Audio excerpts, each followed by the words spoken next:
Yeah, so I think there's definitely a problem with overdiagnosing. And one thing we didn't touch on yet is that a lot of times, if you are diagnosed with ADHD, then they will actually medicate you. And that's a major problem all in itself. And, there's so many adverse side effects, both short term and long term, including addiction. It's what it does to your hormones. Like it's bad for you, really bad for you, and it just makes you a docile human being. And for some people, it actually has an opposite effect. It makes you more aggressive. So it helps the teacher temporarily, but what does it do to the child, right? What does it do to their growth, right? What you should not medicate a child unless it's absolutely necessary. If it's something that they need to survive because of the long-term and short-term effects that it has on a human body. There's so many different side effects. If you turn that bottle around and see, or whatever paper they give you, or do your own research for the things that they won't even tell you right away, or things that they're just finding out, it's absurd for anyone to want to put their child through that. I definitely believe the gentleman on the panel made some great points about there not being enough males in the picture, because if you're already doomed because you have 75% just about of females teaching you who can't discipline you, but then at home you have that same reinforcement, it's all female. How are you going to understand how to manage your emotions as a man? Women just can't teach that. Women don't even know how to deal with that, and we understand that when we get into relationships as grown people, that women don't understand and know how to treat men and how to help them manage their emotions. They can't help us with that. Women cannot help men manage their emotions. It is what it is. You can't find that in most women. So that's one thing, right? I think that teachers are extremely underpaid. I believe that and it shouldn't come out of our tax dollars. I mean, we have a whole bunch of federal funding to do a whole bunch of nonsense, as you can see right now. They can throw a whole bunch of money somewhere else when they feel like it, but we don't invest into our children. Like, that should just come off the top. Like, for real, for real. Why are we not making the investments that we need? Why are we not coming up with new innovative ideas like we should to be able to educate boys and girls? It's different now. People understand that. We have to combat social media. In addition to that, we have to find we laughed at it when we said this is the Barney era, right? Because Sesame Street was one thing, but then Barney made it to where teachers just have a more difficult time, and they complained about it, teaching the children because when they were growing up, before toddlers, like just infants and everything else, parents would just drop their children in front of the TV and let them watch all these sing-song things and everything. So when a teacher tries to sit there and talk to you seriously, you can't pay attention to. You don't have the attention span for it because every time that you were educated before, it was infused with entertainment. So if you don't have a teacher that is also an entertainer, they won't even pay attention to you. They don't have the ability to, because that's not how they were groomed.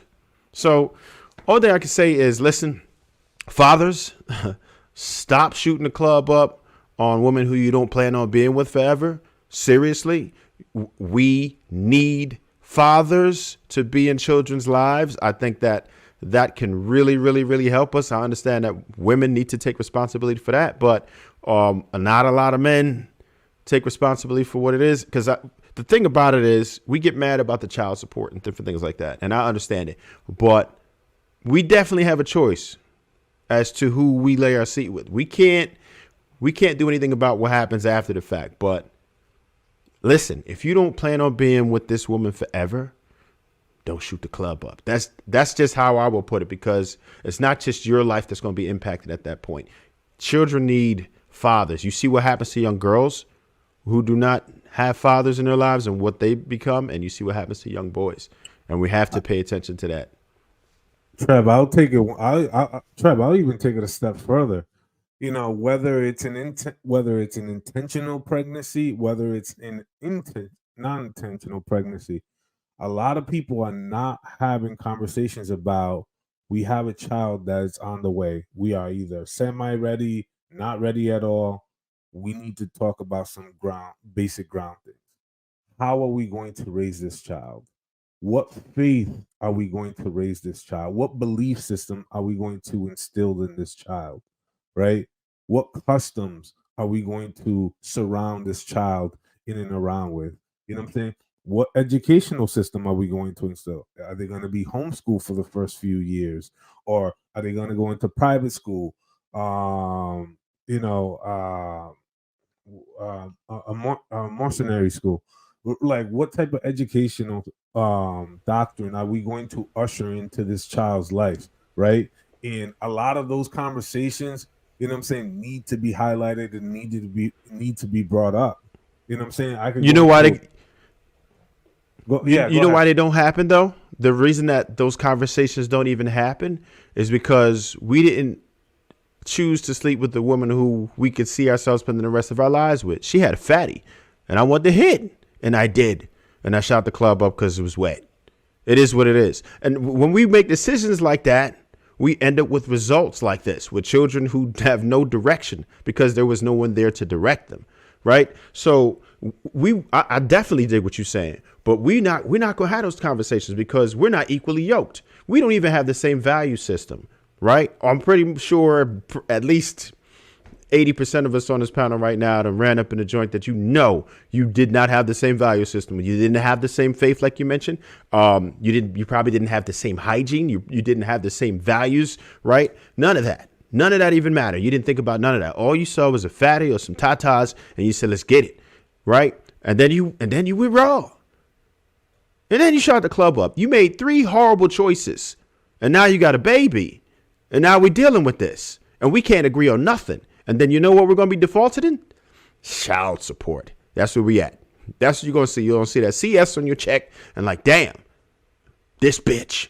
And that's where we at with it. And we could avoid that situation. We could completely avoid that situation by avoiding women who don't deserve our seed.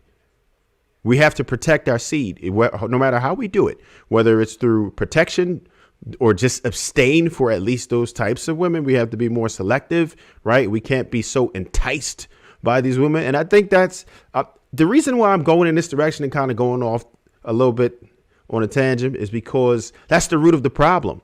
None of this would even happen if we did not stay away from that lady who we knew we were supposed to stay away from. We just had to be more responsible. Take control. I mean, something's Because you gonna know fall what? through. The government ain't helping us. Nobody's helping us. Nobody's going when it happens, it's over. You're not going to get help. The government is not going to help you. The court system is not going to help you. The legislators are not going to help you. You have to help yourself prior to it happening. Stay away from them types of women who you don't want to be with because you don't have any rights. Once you planted the seed, it ain't yours no more. You don't have any rights. They're taken away from you. That's just how the laws are right now. And we're working on it slowly. But as it is right now, you need to protect your seed. I don't disagree with you, Trev, at all. I think you're absolutely right. You know, preventative measures are the best remedy. But however, there are going to be people that are going to fall through the net and fall short. The condom broke. Oh, yeah. I should have to take the Always. pill. You know what I'm saying? There's always these circumstances that happen. So, since a few people missed the parachute, how do we provide them helmets for the hard hit that's to come, right? What questions like, look, we don't see eye to eye, or we didn't intentionally, have this plan, but let's talk about these things. How do you feel about this? I believe these X, Y, and Z. Can we come to, to these sort of things? I would like to start this conversation. I would like to start this march. I would like for this child to instill these sort of values, especially if it's a young boy. We need to course correct at some point. We can't just say, well, we lost another one to the game, man. You know what I'm saying? Nah, hell no. We have to kind of set some sort of guardrails at some point in order to keep people thinking and having these conversations, and especially to provide something of substance to these young people, because that young boy is going to be in the world with the rest of us at some point. You know what I'm saying? And at least we could walk away with we put out enough information and enough knowledge and enough tips and insight to to kind of guide people in a direction where they can help set this child up in a better light, in a better direction.